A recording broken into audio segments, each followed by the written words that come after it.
এই সপ্তাহে দুইটা আপডেট তথ্য এসেছে। বর্তমানে দেশের দ্বিতীয় সর্বোচ্চ পণ্য রপ্তানি খাত কোনটি? এটা হচ্ছে বিশেষ করে ব্যাংকে যারা পরীক্ষা দিবেন তাদের জন্য এটা 100% আসবে। এই আহমেদ আল শারা এবং ডোনাল্ড ট্রাম্পের মধ্যে বৈঠক অনুষ্ঠিত হয় কবে? জেনেভা সম্মেলন 2025 কোথায় কবে অনুষ্ঠিত হবে? বাংলাদেশের প্রথম ক্রিকেটার হিসাবে 100তম টেস্ট খেলবে কোন প্লেয়ার?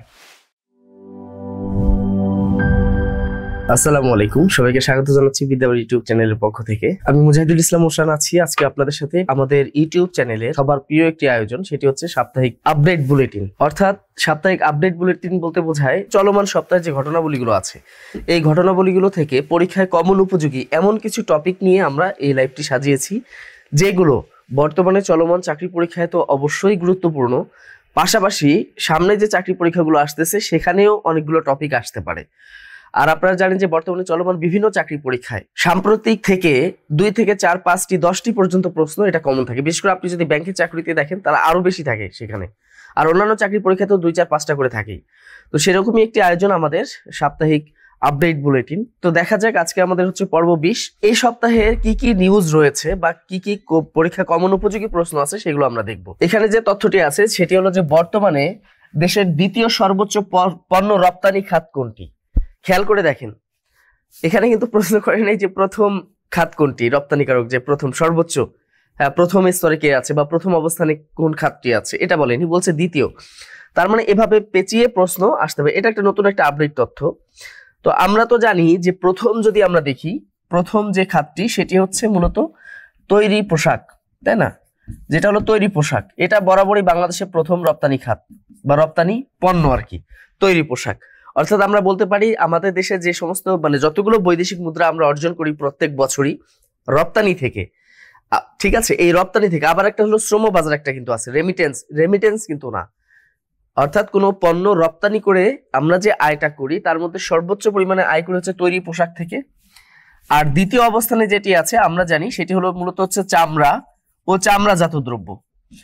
চামড়া এবং চামড়াজাত যত ধরনের দ্রব্য আছে, তাই না, চামড়াজাত দ্রব্য, এই সমস্ত খাত থেকে আমরা মূলত রপ্তানি আয় করে থাকি। প্রথম খাত হচ্ছে আমাদের তৈরি পোশাক আর দ্বিতীয় খাত হচ্ছে চামড়া ও চামড়াজাত দ্রব্য। তো এখন আমাদের দেখার বিষয় যে এখানে আসলে উত্তরটি কি আছে। তো এখানে যেটা দেয়া আছে চামড়া এবং চামড়াজাত দ্রব্য। আরো মজার বিষয় হচ্ছে যে চামড়া এবং চামড়াজাত যে দ্রব্য আছে এখান থেকে আমাদের যে রপ্তানি আয় হয়, পণ্য রপ্তানি করে এখান থেকে আসলে কত শতাংশ আয় হয় এটা অবশ্যই জেনে রাখবেন। এখান থেকে প্রায় 2.24%, অর্থাৎ বাংলাদেশ যে রপ্তানি করে এই 100%-এর মধ্যে মাত্র 2.24% আয় আসে এই চামড়া এবং চামড়াজাত দ্রব্য রপ্তানি করে, এই পণ্য থেকেই আসে। তাহলে এই তথ্যটা অবশ্যই পড়বেন। তাহলে প্রথম হচ্ছে পোশাক শিল্প, এরপর হলো চামড়া এবং চামড়াজাত দ্রব্য। এটা প্রথম দুইটা খুবই ইম্পর্টেন্ট, প্রথম দুইটা এত বেশি গুরুত্বপূর্ণ, এই প্রথম দুইটা যে কোনো পরীক্ষায় আসতে পারে। প্রথমটা সচরাচর আসে, তবে দ্বিতীয়টা এটা কিন্তু আরো বেশি গুরুত্বপূর্ণ। এবার দেখেন বলেছে দেশের মোট রপ্তানি কত শতাংশ তৈরি পোশাক থেকে আসে। এবার কিন্তু দেখেন ওই রিলেটেডই কিন্তু একটা প্রশ্ন এই মাসে এই সপ্তাহে দুইটা আপডেট তথ্য এসেছে যে দেশের প্রথম রপ্তানি খাত কোনটি এবং দ্বিতীয় রপ্তানি খাত কোনটি। তো আমরা দেখলাম যে প্রথম যে রপ্তানি খাত একটু আগে আমরা পড়েছি সেটা হচ্ছে তৈরি পোশাক, আর দ্বিতীয়টা ছিল চামড়া এবং চামড়াজাত দ্রব্য, যেখান থেকে আয় হয়তো 2.24%। তো এখানে যে দেশের রপ্তানি আয়ের এই যে কত শতাংশ আসে তৈরি পোশাক থেকে, তাহলে তৈরি পোশাক কততম খাত এটা একটু আগে আমরা দেখলাম যে এটা হলো কি প্রথম অবস্থানে আছে রপ্তানি আয়ের। এখন কত শতাংশ হয়, এখানে মনে রাখবেন যে বাংলাদেশ যতগুলো পণ্য রপ্তানি করে এটাকে যদি আমরা শতকরা করি তার মধ্যে 80% আসে এই তৈরি পোশাক শিল্প থেকে। 80% আয় আসে এই শুধু তৈরি পোশাক শিল্প থেকেই। খুবই গুরুত্বপূর্ণ দুইটা টপিক। এরপর হচ্ছে আমরা যদি দেখি এফডিআই স্টক বিবেচনায়, খেয়াল করে দেখেন এখানে বলেছে যে এফডিআই স্টক বিবেচনায় বাংলাদেশে বিনিয়োগের শীর্ষ দেশ কোনটি, তাই না, শীর্ষ উৎস দেশ কোনটি। অর্থাৎ এফডিআই যে স্টক যে বিবেচনা আছে এফডিআই কর্তৃক তাদের যে হিসাব বিকাশ আছে সেখানে স্টক বিবেচনায় বাংলাদেশে যারা বিনিয়োগ করে এই বিনিয়োগকারীদের মধ্য থেকে প্রথম অবস্থানে কে আছে, শীর্ষ অবস্থানে কে আছে। তো এটা যদি প্রশ্ন করে তাহলে সচরাচর আমরা উত্তর দিব কি, যে চায়না, হয়তো চীন দিয়ে দিব বা জাপান দিয়ে দিব। কিন্তু এখানে প্রশ্নের মধ্যে কিন্তু একটু মারপ্যাচ আছে, যদিও বা আমাদের দেশে বেশি পরিমাণে বিনিয়োগ করে কে, চায়না করে। তাহলে এফডিআই বিবেচনায় আমরা মানে অনেকে উত্তর দিব হয়তো চীন, কিন্তু এফডিআই বিবেচনা বাংলাদেশের সব থেকে বেশি যে দেশটি বিনিয়োগ করে সেই দেশটির নাম হলো যুক্তরাজ্য। মনে রাখবেন, সেই দেশটি হলো যুক্তরাজ্য। এটি হচ্ছে প্রথম অবস্থানে আছে স্টক বিনিয়োগে। আর দ্বিতীয় অবস্থানে যে দেশটি আছে সেটি হলো চীন। স্টক বিনিয়োগের বিবেচনায় প্রথম অবস্থানে আছে যুক্তরাজ্য, দ্বিতীয় অবস্থানে আছে আমাদের যে প্রতিবেশী ঠিক হবে না, মানে আমাদের থেকে একটু দূরে আর কি যে দেশটি, সেটি হচ্ছে চীন। এই তথ্যটা অবশ্যই আপনারা মনে রাখবেন স্টক বিবেচনায়। আর সামগ্রিকভাবে যদি বলা হয় যে বাংলাদেশে সব থেকে বেশি বিনিয়োগ করে কে, তাহলে সেক্ষেত্রে তো চীন হবেই। এরপর দেখা যাক সম্প্রতি সরকার কোন নদীকে নতুন করে মৎস্য হেরিটেজ ঘোষণা করেছে। খুবই গুরুত্বপূর্ণ একটা তথ্য, মৎস্য হেরিটেজ।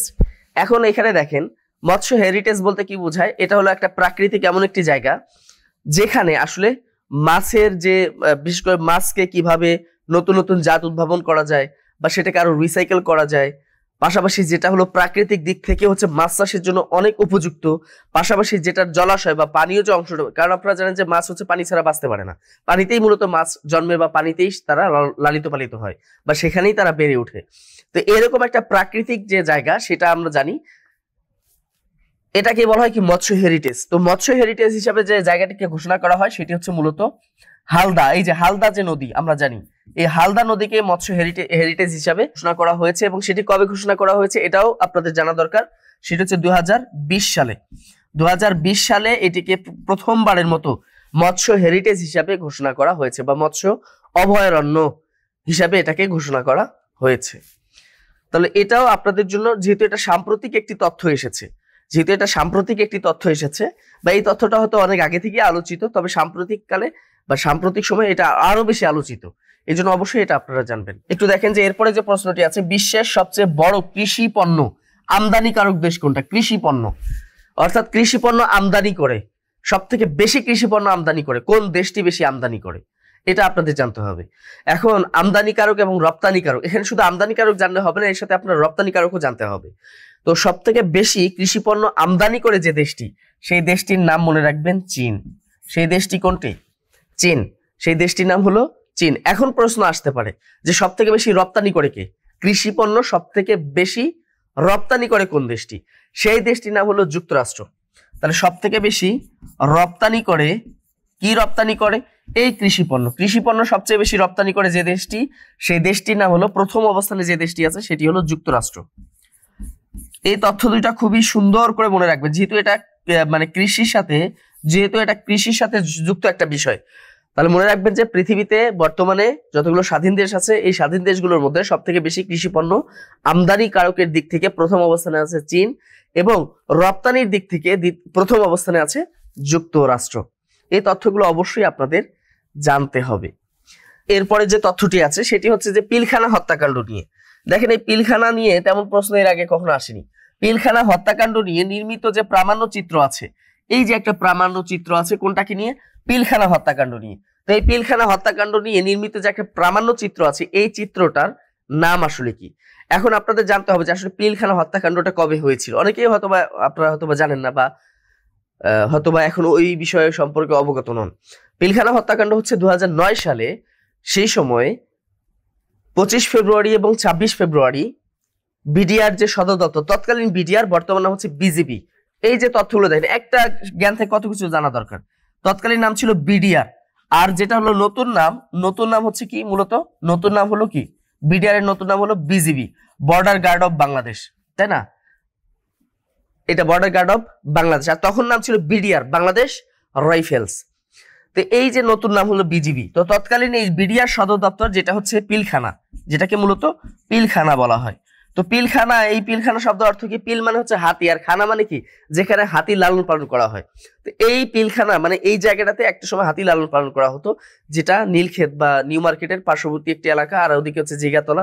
তো মোটামুটি পুরন ঢাকার এবং নতুন ঢাকা দুই জায়গা মিলে আর কি। ওদিকে হচ্ছে আজিমপুর বা লালবাগ, ওই সাইডটা থেকে শুরু করে এদিকে। তো এই জায়গাতে পরবর্তীতে এই জায়গাটিতেই সদর দপ্তর তৈরি করা হয় বিডিআর এর। তো এই বিডিআর সদর দপ্তরে তৎকালীন বেশ কিছু চাওয়া পাওয়া নিয়ে, অর্থাৎ বিডিআর সৈন্যদের বেশ কিছু চাওয়া পাওয়া নিয়ে একটা বিদ্রোহ হয়েছিল। যে বিদ্রোহটা, এটা আসলে আমরা দেশীয় কিছু মানুষ এবং দেশের বাইরের কিছু সংস্থা বা অন্য দেশ কর্তৃক প্রলুব্ধ হয়ে বিপদগামী বেশ কিছু সৈনিক একটা হত্যাকাণ্ড চালিয়েছিল, যেটি হয়েছিল মূলত 2009 এর 25 ও 26 ফেব্রুয়ারি। হ্যাঁ, একটা ব্যাপক একটা হত্যাকাণ্ড হয়। 26 কি হয়েছিল? ফেব্রুয়ারিতে হয়েছিল। এবং এখানে 57 জন চৌকস অফিসার তাদেরকে হত্যা করা হয়েছে। 57 জন চৌকস অফিসার, পাশাপাশি তাদের পরিবারের অনেক সদস্যকে হত্যা করা হয়েছে।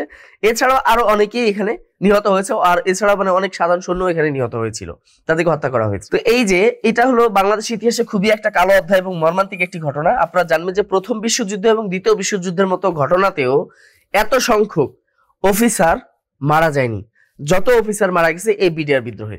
তো সেই বিডিআর বিদ্রোহের যে পিলখানা যে হত্যাকাণ্ডটি হয়েছিল, সেই হত্যাকাণ্ড নিয়ে যে একটা চলচ্চিত্র নির্মিত হয়েছে, যে চলচ্চিত্রের নাম হচ্ছে মূলত 36 award of betrayal. 36 award of betrayal. হ্যাঁ, এটা অবশ্যই মনে রাখবেন। এটা 100%, এটাকে আমি 5 স্টার এই জন্যই দেবো যে সামনে যে কোনো চাকরি পরীক্ষায় এটা আসতে পারে। স্পেসিফিক ভাবে কোন চাকরি পরীক্ষা আসবে এটা বলা যায় না, তবে যে কোনো চাকরি পরীক্ষা এটি আসার সম্ভাবনা আছে।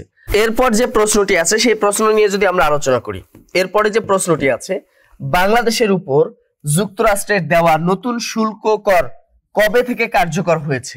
বাংলাদেশের উপর যুক্তরাষ্ট্র যে নতুন যে শুল্ক হার দিয়েছে, এই শুল্ক হারটা আসলে কবে থেকে কার্যকর হয়েছে? এখন দেখেন, বিশ্বের প্রায় 90টিরও বেশি দেশের জন্য, সারা বিশ্বের প্রায় 90টিরও বেশি দেশের জন্য, 90 থেকে 93টি আর কি, আমরা যদি বলি এটাকে, আমরা বলতে পারি যে 90 থেকে 93টি দেশের জন্য নতুন করে শুল্ক হার নির্ধারণ করে বর্তমান যুক্তরাষ্ট্রের যে প্রেসিডেন্ট মিস্টার ডোনাল্ড ট্রাম্প। এই মিস্টার ডোনাল্ড ট্রাম্প শুল্ক হার নির্ধারণ করে। তো বাংলাদেশের জন্য প্রথমে তারা শুল্ক হার নির্ধারণ করেছিল 35%। পরবর্তীতে আরো 15% এটাকে লেস করে পরবর্তীতে চূড়ান্তভাবে 20% শুল্ক হার নির্ধারণ করে। এই শুল্ক হারটা আসলে কবে কার্যকর হয়? বাংলাদেশের জন্য এটা কার্যকর হয়েছে 7ই আগস্ট 2025 সাল, অর্থাৎ 7ই আগস্ট 2025 তারিখে এই বাংলাদেশে যে নতুন শুল্ক হার আছে যুক্তরাষ্ট্রের দেওয়া, এই শুল্ক হার কার্যকর করা হয়েছে।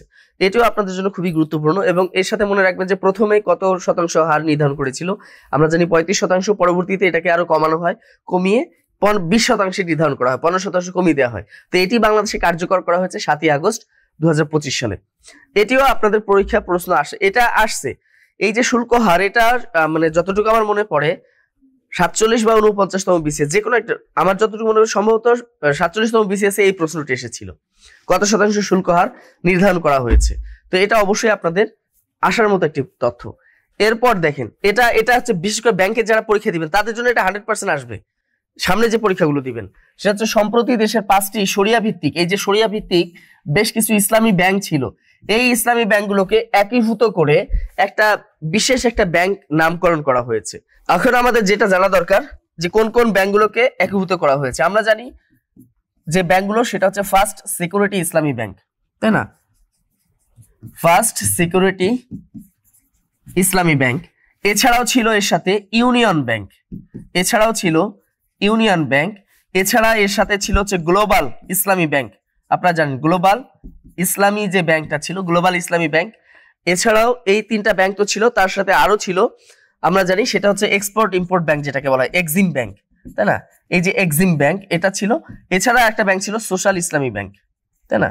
এই যে সোশ্যাল ইসলামী ব্যাংক। এই যে 5টা যে ব্যাংক আছে, first security, union bank, global ইসলামী ব্যাংক, এক্সিম ব্যাংক এবং সোশ্যাল ইসলামী ব্যাংক, এই কয়েকটা যে ব্যাংক ছিল, এই কয়েকটা 5টা ব্যাংকে তারা একীভূত করে একটি ব্যাংকের নামকরণ করেছে, বা এই 5টা ব্যাংকে একীভূত করে একটা ব্যাংক তৈরি করার জন্য প্রস্তাব করেছে, বা নামকরণও করা হয়ে গেছে।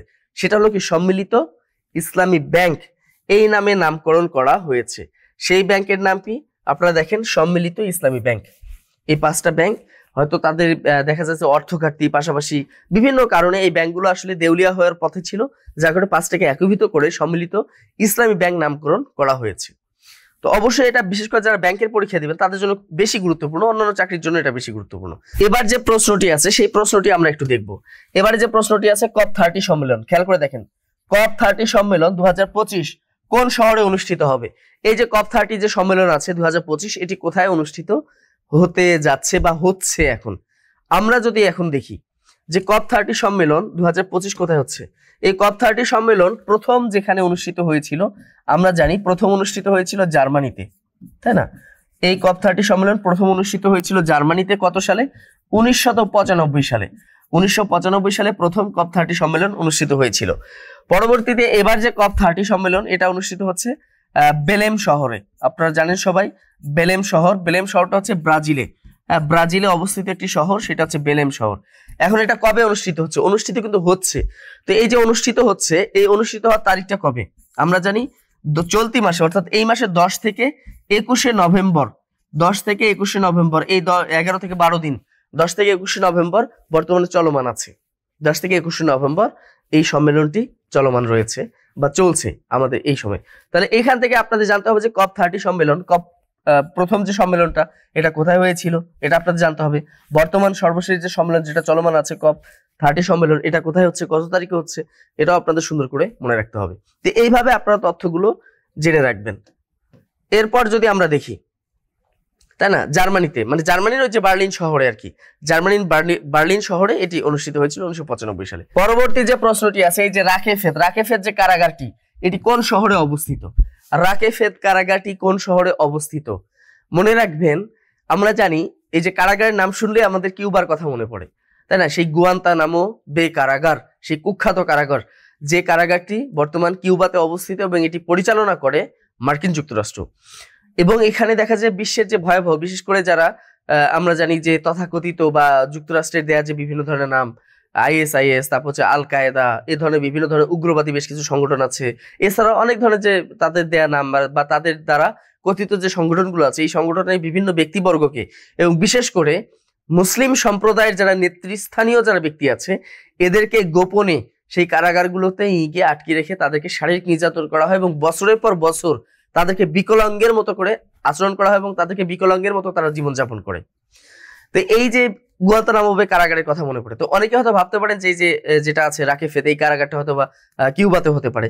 আসলে যে এই কারাগারটি অবস্থিত বর্তমান ইসরায়েলে, বর্তমান পৃথিবীর অন্যতম একটি খুবই কি বলবো এটাকে আমরা কি বলবো, ইসরায়েলে অবস্থিত। মানে বর্তমান বিশ্বে যে দখলদার যে রাষ্ট্রগুলো আছে, যে রাষ্ট্রের জন্ম হয়েছিল প্রথম বিশ্বযুদ্ধে একজন ইহুদি বিজ্ঞানীর কল্যাণে এবং ইংল্যান্ডের সহায়তায় বেলফোর ঘোষণার মাধ্যমে যে রাষ্ট্রটির জন্ম হয়েছিল, পাশাপাশি এই রাষ্ট্রটিকে স্বীকৃতি দেওয়ার জন্য জাতিসংঘ 1948 সালের 10 ডিসেম্বর পৃথিবীর প্রথম লিখিত সংবিধান মদিনার সনদের যে মানবাধিকার সংক্রান্ত ধারাগুলো আছে, সেই ধারাগুলোকে হুবহু ধার নিয়ে, কর্জ করে, লোন নিয়ে কি করে মানবাধিকার সনদ তৈরি করে। এই মানবাধিকার সনদ তৈরির একমাত্র উদ্দেশ্য ছিল ইসরায়েল রাষ্ট্রকে স্বীকৃতি দেওয়া, এছাড়া আর কোনো কিছুই না। এই জন্যই দেখবেন বিশ্বে যেখানে দেখবেন যে সমস্ত দেশে দেখা যায় যে মুসলিমরা বেশি অত্যাচারিত হয়, এদের ক্ষেত্রে মানবাধিকার কমিশন কিন্তু চুপ থাকে। কেন? কারণ হচ্ছে এটা তাদেরকে স্বীকৃতি দেওয়ার জন্যই হয়েছিল। তো এই যে মানবাধিকার কমিশন যে গঠন হয়েছে যে রাষ্ট্রটির জন্য, সেটা হচ্ছে ইসরায়েল রাষ্ট্র। এই ইসরায়েলের অন্যতম একটি কারাগার হচ্ছে কি রাকেফেদ। এছাড়া ইসরায়েলের আরেকটি কুখ্যাত কারাগার আছে, আপনারা হয়তো জানেন কিনা জানি না, সেটা হচ্ছে ওফার। তবে ওফারের থেকে এই যে ওফার একটা কারাগার আছে, এটাও কুখ্যাত, তার থেকেও বেশি ভয়াবহ কারাগার হচ্ছে রাকেফেদ। এই রাকেফেদ কারাগারে অসংখ্য প্যালেস্টাইনি নিরীহ নারী, শিশু এবং বিশেষ করে যুবক শ্রেণী যারা আছে, এদেরকে সেখানে আটকে রেখে নির্যাতন করা হয়। এরপর যদি আমরা পরবর্তী প্রশ্নে চলে যাই, এরপর যদি আমরা দেখি ইসরায়েল, এরপর যদি আমরা দেখি IMF, তাই না, ইন্টারন্যাশনাল মানিটারি ফান্ড। এই যে IMF যেটি আছে বা ইন্টারন্যাশনাল মানিটারি যে ফান্ড আছে, তার তথ্য মতে 2025-26 অর্থ বছরে বাংলাদেশের জিডিপি প্রবৃদ্ধি কত শতাংশ হবে? 25-26 অর্থ বছরে বাংলাদেশের জিডিপি কত শতাংশ হবে? তো এটা হলো 25-26 অর্থ বছর হবে। তাহলে তার আগে আমাদের জানা দরকার 24-25 কত শতাংশ ছিল।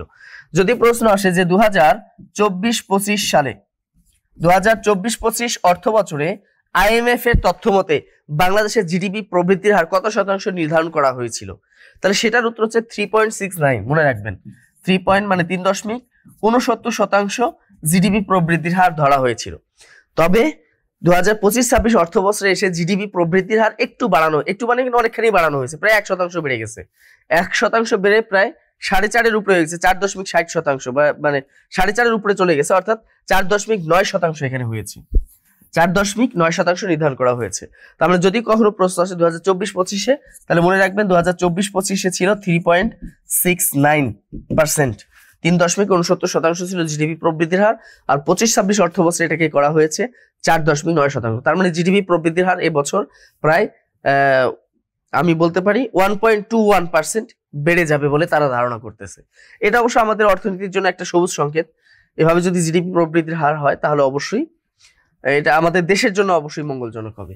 এরপর দেখেন যে সম্প্রতি কোন দেশ এলডিসি থেকে উত্তরণের পরও বাংলাদেশকে 3 বছর জিএসপি সুবিধা রাখার বহাল রাখার অঙ্গীকার করেছে। খেয়াল করেন, আমরা জানি যে এলডিসি থেকে, তাই না, লিস্ট ডেভেলপড কান্ট্রিজ, এখান থেকে উত্তরণ করবে বাংলাদেশ কবে? এবছর নাকি আগামী বছর? আমরা নভেম্বর মাসে আছি, তো মনে রাখবেন বাংলাদেশ এলডিসি থেকে কি হবে? উত্তরণ করবে, তাই না? বাংলাদেশ এলডিসি থেকে উত্তরণ করবে কবে? আমরা জানি নভেম্বর মাসে, তাই না? নভেম্বর মাসে বাংলাদেশ এলডিসি থেকে উত্তরণ করবে হচ্ছে নভেম্বর মাসে। নভেম্বর, কত নভেম্বর? 2026 সালে। 2026 সালে নভেম্বর মাসে এলডিসি থেকে উত্তরণ ঘটবে। তো এলডিসি থেকে উত্তরণ ঘটলে যে এই যে পোশাক শিল্পের ক্ষেত্রে যে জিএসপি যে একটা সুবিধা পায়, বা রপ্তানির ক্ষেত্রে যে জিএসপি একটা বিশেষ একটা সুবিধা পায়, বা শুল্ক ছাড় যে সুবিধাটা পায়, এটা কিন্তু বন্ধ হয়ে যাবে। এরপরেও এলডিসি থেকে যদি 2026 সালে নভেম্বরে যদি এলডিসি থেকে বাংলাদেশ উত্তরণ করেও এরপরেও একটি দেশ বাংলাদেশকে 3 বছরের জন্য জিএসপি সুবিধা দিবে বলে অঙ্গীকার করেছে। সেই দেশটির নাম হলো কি? সেই দেশটির নাম হচ্ছে আমাদের পার্শ্ব, মানে আমাদের একটু ভ্রাতৃপ্রতিম একটি দেশ, সেটা হলো জাপান। এই জাপান আমাদেরকে এলডিসি থেকে উত্তরণের পরেও 3 বছর জিএসপি সুবিধা রাখবে বলে অঙ্গীকার করেছে। তো অবশ্যই এটা আপনাদের জন্য অবশ্যই জানাটা দরকার, অবশ্যই আপনাদের এটা জানতে হবে। পরবর্তীতে যদি আমরা দেখি যে no escape the way forward, দেখেন no escape the way forward, এই যে শীর্ষক যে একটা প্রতিবেদন আছে, এই প্রতিবেদনটি কোন সংস্থা প্রকাশ করেছে?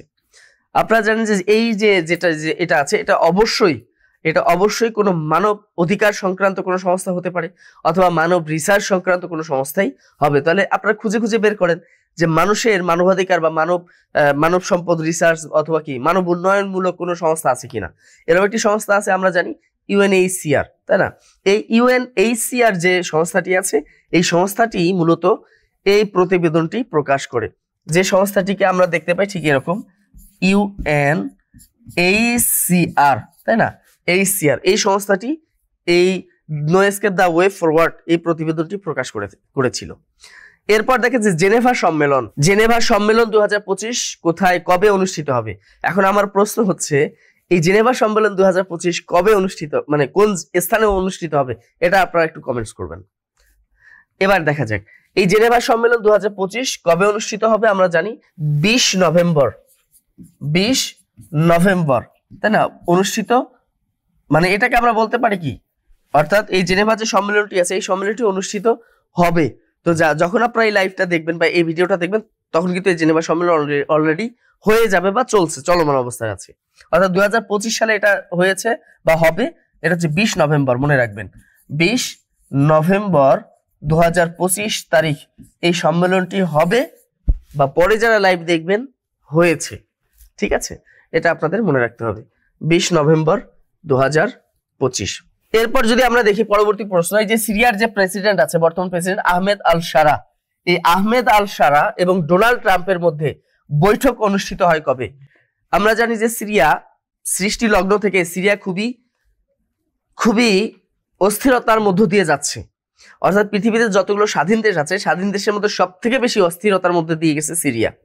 এমন একটি দেশ, এটা সৃষ্টি ইতিহাস লগ্ন থেকে এখানে কখনো শান্তি বিরাজ করেনি, সবসময় এখানে একটা গোলযোগ লেগেই থাকতো।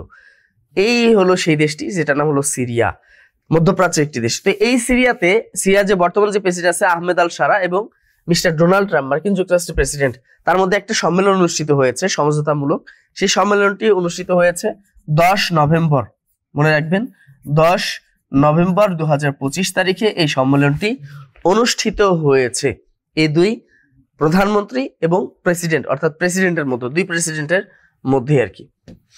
এরপর যদি আমরা পরবর্তীতে দেখি, এটা আপনারা পড়ে রাখতে পারেন। এরপর যদি আমরা দেখি, এটা খুবই গুরুত্বপূর্ণ, এটা যে কোনো পরীক্ষা আসবেই। বর্তমান যে চাকরি পরীক্ষাগুলো হচ্ছে, যদি সাম্প্রতিক থেকে প্রশ্ন থাকে তাহলে এখান থেকে প্রশ্ন থাকবেই। দেখেন যুক্তরাষ্ট্রের প্রথম যে মুসলিম মেয়র জোহরান মামদানি দায়িত্ব গ্রহণ করবে, কবে দায়িত্ব গ্রহণ করবে, এটা একটা বিশাল একটা প্রশ্ন। এই যে ব্যক্তিটি আছে মুসলিম ব্যক্তি, আমাদের জানা দরকার, এনার টোটাল বিষয়গুলো আমাদের জানতে হবে। আসলে ইনি জন্মগ্রহণ করছেন কোথায়? মনে রাখবেন ইনি হচ্ছেন মূলত এশীয় বংশোদ্ভূত। ইনি হলেন এশীয় বংশোদ্ভূত, এশীয় বংশ, তাই না, এশীয় বংশোদ্ভূত। তিনি হলেন এশীয় বংশোদ্ভূত, অর্থাৎ তার রক্তের মধ্যে এশিয়ার মানুষের রক্ত আছে। তার জন্মস্থান কোথায়? তার জন্মস্থান হচ্ছে আফ্রিকা মহাদেশে। খেয়াল করে দেখেন, তার জন্মস্থান হচ্ছে আফ্রিকা মহাদেশে। খুবই মজার একটা বিষয়, খুবই মজার একটা বিষয় যে এমন একটি দেশ রয়েছে যে দেশটিকে নিয়ে আমরা অনেক সময় ট্রল করি। বলতে পারবেন সেই দেশটির নাম কি? আফ্রিকার একটা দেশ আছে, ওটা নিয়ে আমরা প্রায় ট্রল করি। হ্যাঁ, ওই দেশটিতে তিনি জন্মগ্রহণ করেছেন। তিনি জন্মগ্রহণ করেছেন কাম্পালাতে। কোথায় জন্মগ্রহণ করেছেন? কাম্পালা। কাম্পালা কোথায়? উগান্ডা। এই যে উগান্ডার রাজধানী যে আছে কাম্পালা, এই উগান্ডার রাজধানী কাম্পালাতে তিনি জন্মগ্রহণ করেছেন।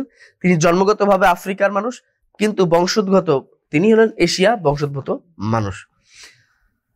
এই যে তথ্যগুলো জানতে হবে। পাশাপাশি তিনি যে শুধু মানে এটাই করেননি, তিনি আরো অনেক অনেক কাজের সাথে যুক্ত ছিলেন।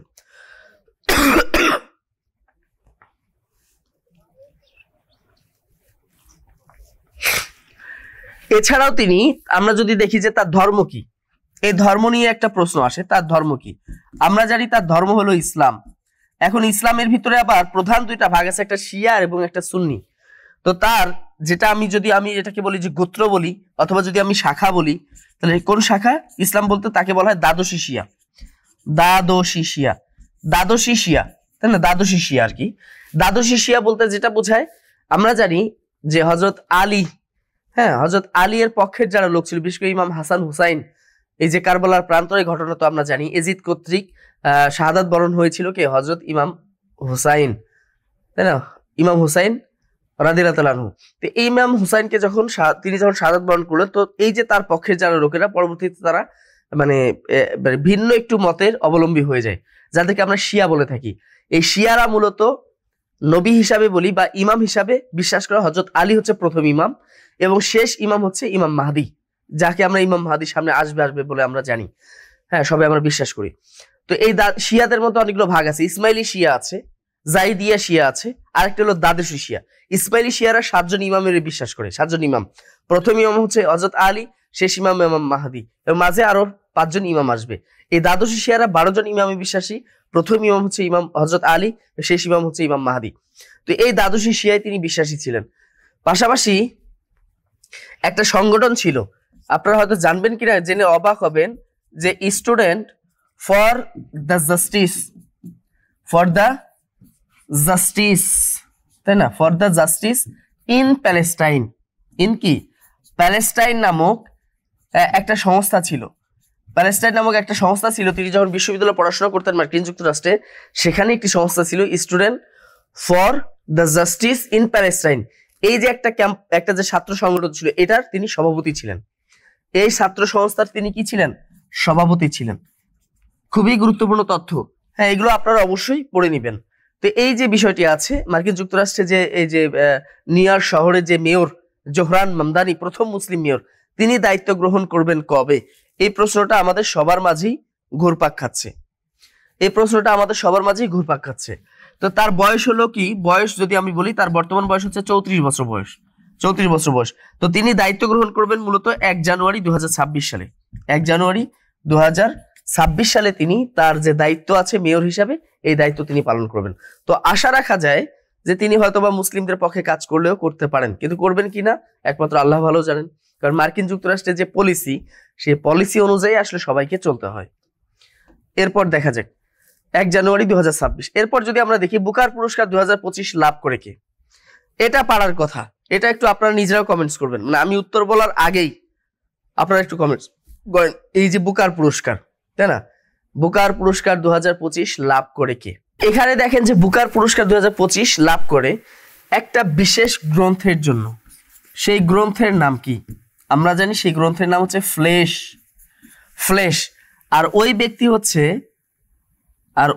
হচ্ছে মূলত হাঙ্গেরীয় এবং ব্রিটিশ বংশোদ্ভূত। আপনারা জানেন যে হাঙ্গেরি একটা দেশ আছে, হাঙ্গেরীয় ব্রিটিশ বংশোদ্ভূত, হাঙ্গেরীয় ব্রিটিশ একজন ব্যক্তি, যিনি ফ্লেশ তার গ্রন্থের জন্য তিনি বুকার পুরস্কার 2025 লাভ করেছেন।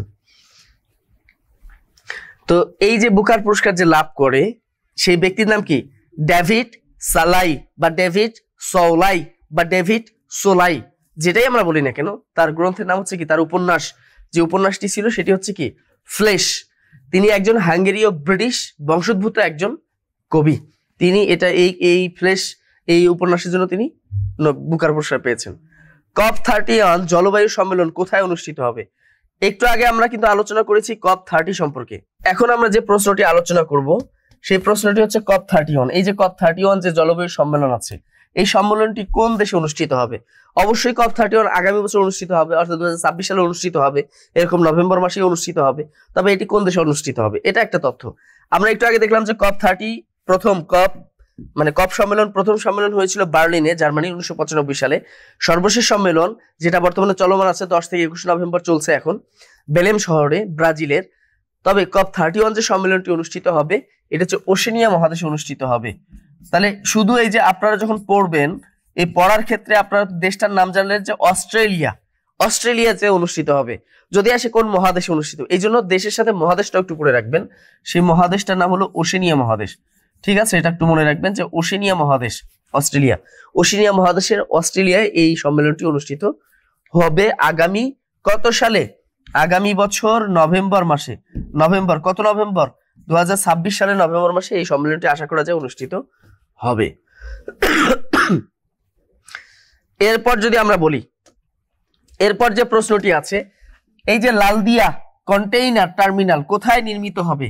এই যে লালদিয়া যে কন্টেইনার টার্মিনালটি আছে এটা কোথায় নির্মিত হবে, কোন স্থানে নির্মিত হবে?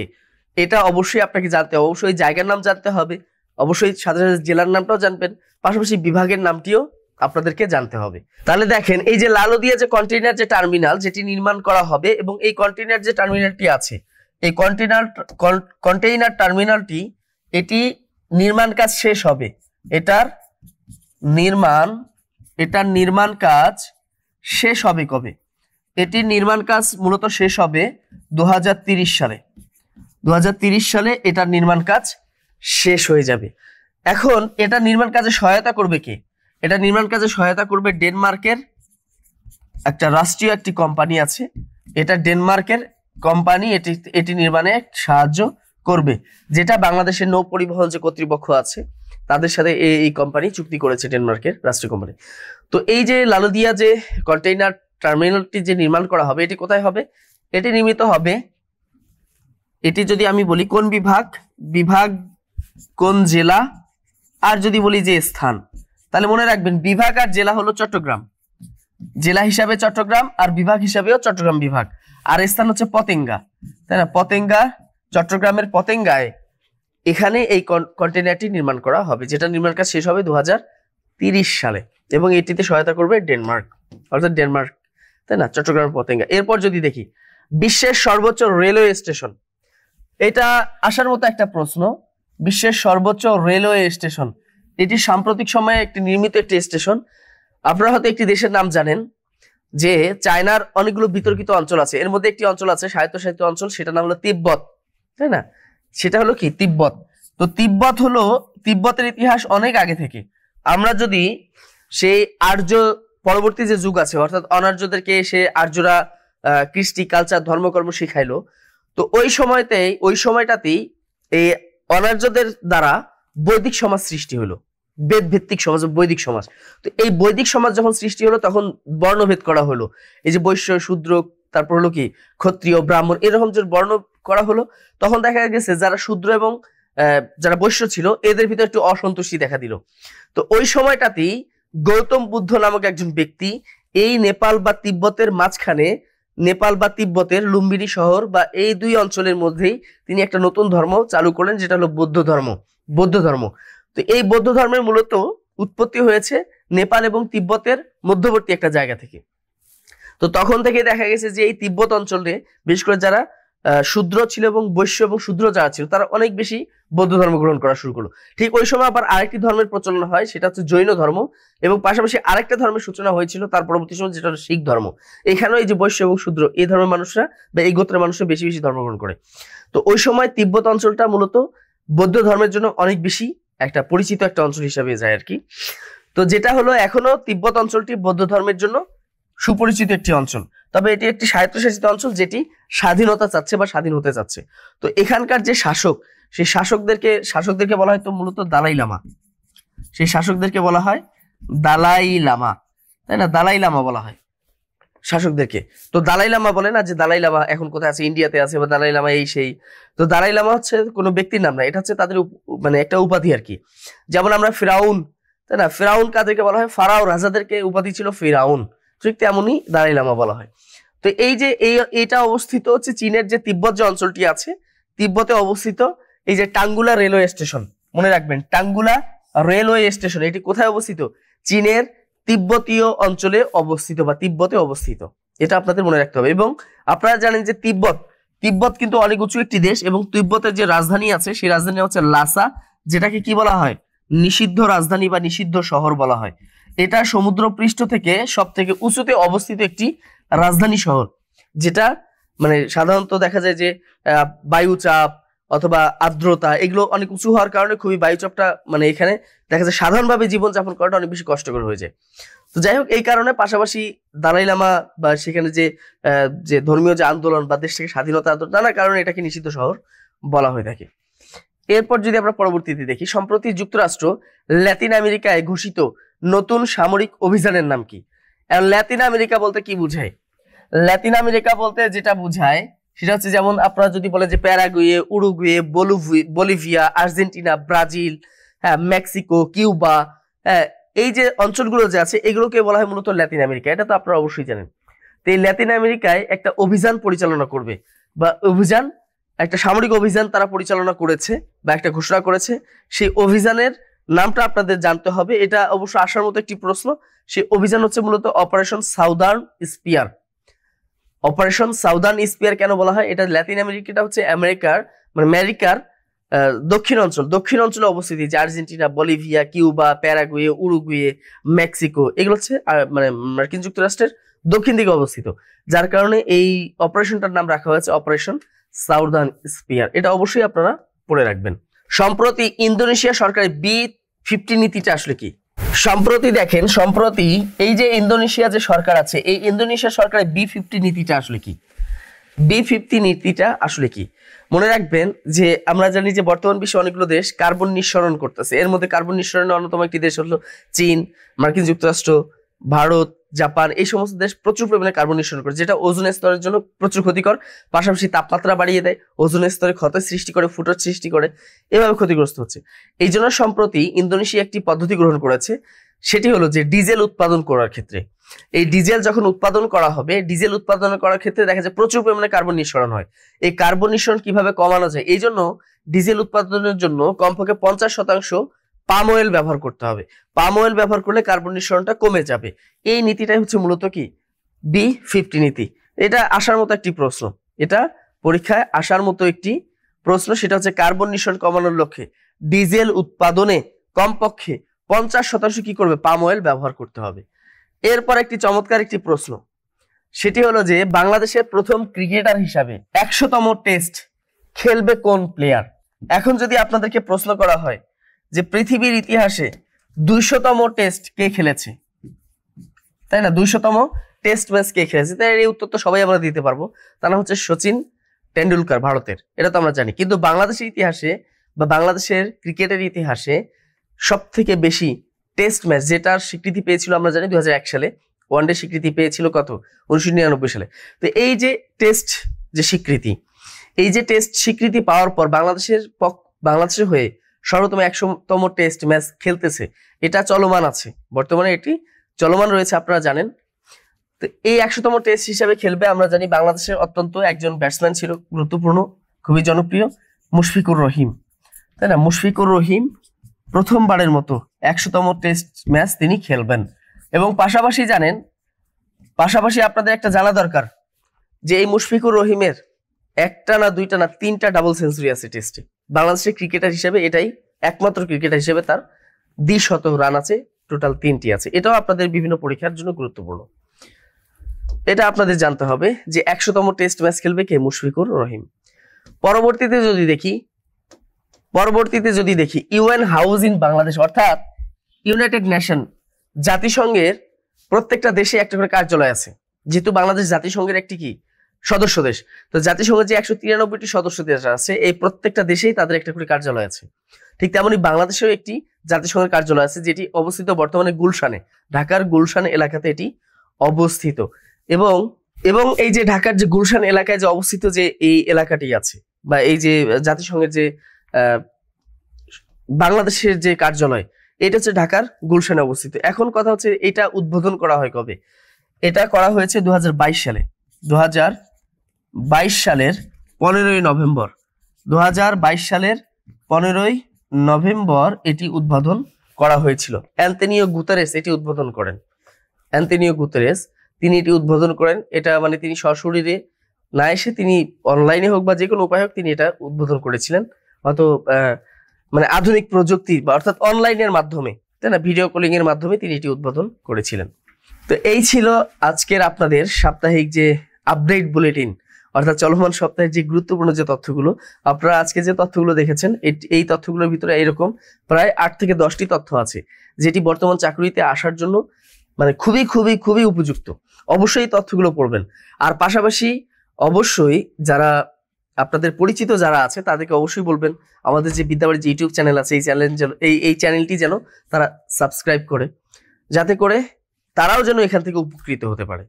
তো অবশ্যই আপনারা আমাদের ইউটিউব চ্যানেলের সাথে যুক্ত থাকবেন। পাশাপাশি আপনারা যে কোনো চাকরি সংক্রান্ত তথ্য জানতে আপনারা আমাদের যে হটলাইন নাম্বার আছে 09644433300, এই হটলাইন নম্বরে আপনারা যোগাযোগ করতে পারেন। যোগাযোগ করে যে কোনো চাকরি সংক্রান্ত তথ্য জানতে পারেন।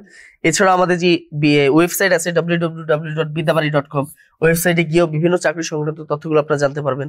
পাশাপাশি আমাদের বিদ্যাবাড়ি ফেসবুক পেজ আছে, এখান থেকেও আপনি বিভিন্ন চাকরির তথ্য জানতে পারবেন। এছাড়াও এই যে ইউটিউব চ্যানেলের মাধ্যমে আমাদের যে বিদ্যাবাড়ি ইউটিউব চ্যানেল, এই চ্যানেলে যদি আপনি নিয়মিত যুক্ত থাকেন, তাহলে এ ধরনের বিভিন্ন ধরনের ক্লাস আপনি উপহার পাবেন, যেটা আপনার চলমান চাকরি পরীক্ষা বা যারা চাকরির জন্য পড়াশোনা করতেছেন তাদের অনেক কাজে লাগবে। তো এই ছিল আপনাদের এই সপ্তাহের এই 20তম পর্বের সাপ্তাহিক আপডেট বুলেটিন। তো এতক্ষণ যারা যুক্ত ছিলেন সবাইকে অসংখ্য ধন্যবাদ জানিয়ে আমাদের যে পরবর্তী যে আয়োজনগুলো আছে সেই আয়োজনগুলো দেখার আমন্ত্রণ জানিয়ে আজকে এখানেই শেষ করে দিচ্ছি। আসসালামু আলাইকুম।